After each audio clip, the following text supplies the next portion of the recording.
Wow! What a performance! ఈవిడ మొదటగా నిజం బానే చెప్పింది. కానీ రెండోసారి చెప్పేటప్పటికే ఏం జరిగిందో, ఎవరు పక్కనున్నారో మీకు అర్థమైపోయే ఉంటది కదా ఈ పాటికి.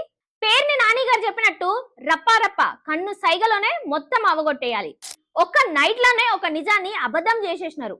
బానే మేనేజ్ చేస్తున్నాడు జగన్ అన్న డబ్బులతోని. పైగా ఈవిడ యాక్టింగ్ కూడా అద్దరగొడుతుంది. మహానటీలు ఎక్కడుంటారో అనుకున్నా, లేదు మన ఆంధ్రప్రదేశ్ లోనే ఈవిడని చూస్తే అర్థమైపోతుంది బాగా నటిస్తుందని.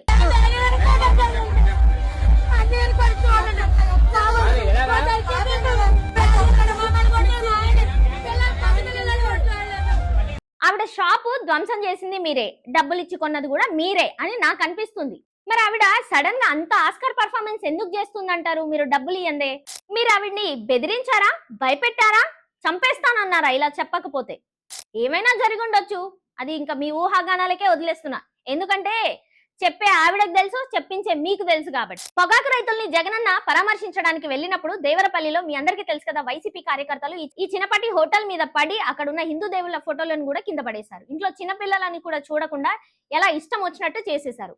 మీకు ఆ వీడియోలన్నీ చూసే ఉంటారు.